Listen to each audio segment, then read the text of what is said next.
दो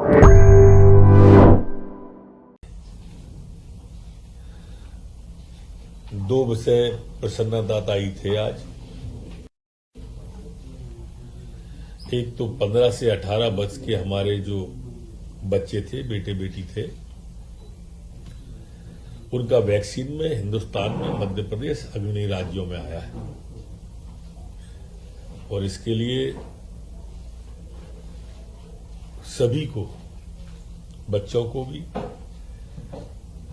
paramedical staff, doctor, nurse, हमारे अधिकारीगण, मंत्रिमंडल के साथीगणों को मुख्यमंत्री जी ने बधाई दी और मुख्यमंत्री जी को सभी मंत्रिमंडल ने बधाई दी। दूसरा जो महत्वपूर्ण विषय था वो हमारा मध्य प्रदेश जो रैंकिंग आई है उन राज्यों में बेरोजगारी में हमारे यहां सबसे कम है। रोजगार के अवसर हमारे यहां सर्वाधिक उपलब्ध हुए, जबकि कोरोना काल था। इस कोरोना काल में भी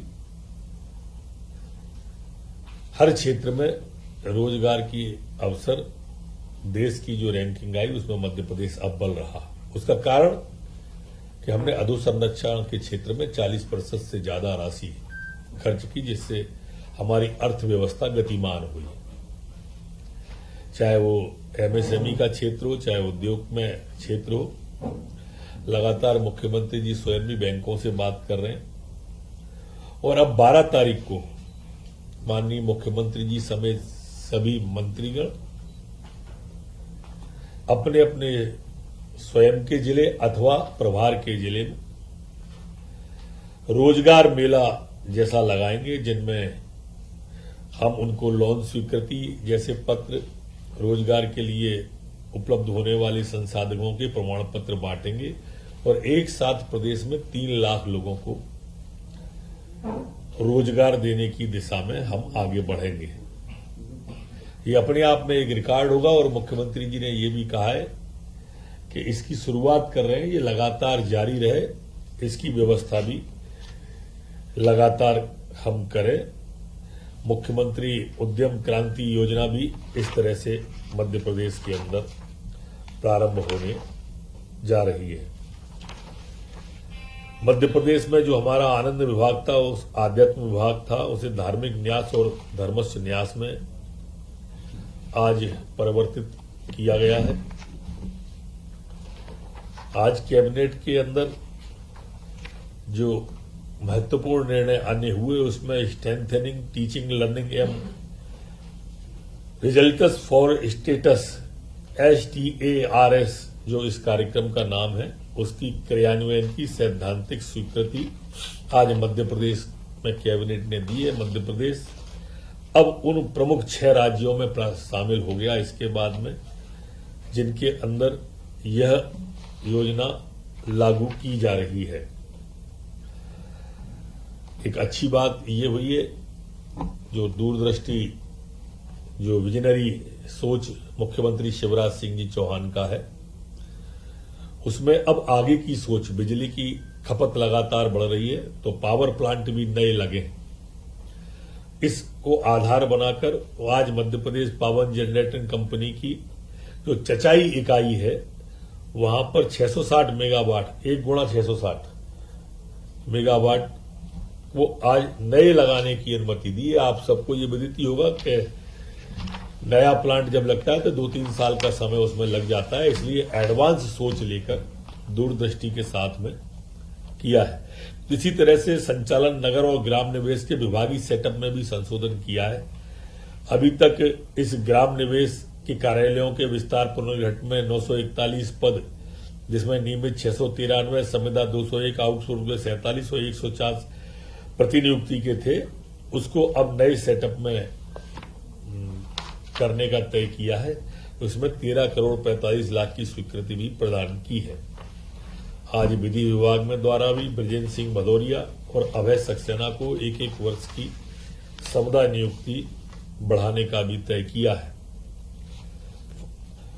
आज मध्य प्रदेश के अंदर धान, गेहूं, छोटे अनाज के उपार्जन और खाद्य विभाग के लेकर इसमें जो विषय था कि हमारे यहाँ पर अभी केंद्र सरकार हमारे उपार्जन को उठाती है, हमें बैंक से लोन लेना पड़ता है, अन्य जो दिक्कतें आती थी उसको ध्यान में रखते हुए अब हमने मुख्यमंत्री कृषक फसल उपार्जन सहायता योजना लागू की है और इसमें राशि का प्रावधान कर दिया है।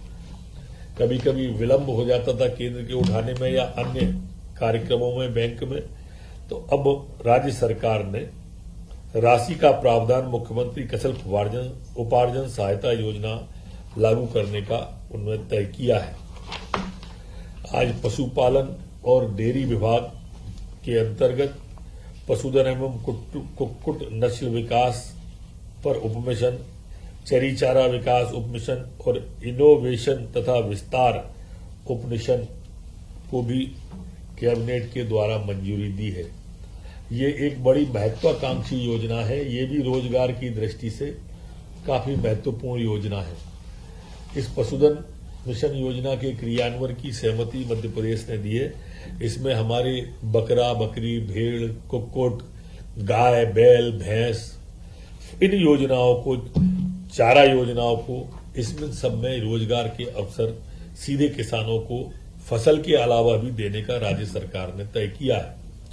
चिकित्सा महाविद्यालय भोपाल, इंदौर और रीवा, ये भी बहुत महत्वपूर्ण निर्णय है। DBFOT PPP मॉडल पर इन कैंसर मरीजों के इलाज के लिए आज मध्य प्रदेश की कैबिनेट के द्वारा सहमति दी है। इस योजना में अब कैंसर मरीजों का सुगम उपचार हो पाएगा और काफी कम रेट पर ये PPP मॉडल पर उन्हें ये सुविधा मुहैया कराई जाएगी। आज 3 अलग अलग निर्णय थे। इन 3 निर्णय में जो हमारे ई नीलामी के द्वारा जो वाणिज्य कर विभाग की भूमि जो अंबेडकर चौक बालाघाट में थी, आज 7,21,71,000 में मेसर्स अभिनव कंस्ट्रक्शन को देने का तय किया है। दूसरा ब्यावरा बस डिपो पर संपत्ति है, उसमें 12,80,00,000 रुपए में देने का तय किया है। ये सब बोली से अधिक आई है राशि और ई निविदा हुई है। ई निविदा में बोली में शामिल हुए 100% राशि जमा करने के बाद में इनको दी जाएगी। इसी तरह से मुरैना शहर के अंदर वार्ड क्रमांक 13 जौरा खुर्द जमीन का जो था उसे भी 68,35,00,000 में देने का 100% राशि के बाद में जमा करने का तय किया है।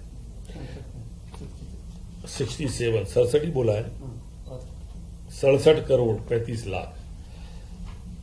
और ये कुटीर और ग्राम उद्योग की मदल महल 15 नंबर वार्ड जबलपुर में इस भूमि को 8,03,41,000 रुपए में देने का तय किया है। ये भी उन्हीं शर्तों में है जो प्राइज रिजर्व थी उससे अधिक बोली आई और 100% राशि जमा करने के बाद में दिया जाएगा।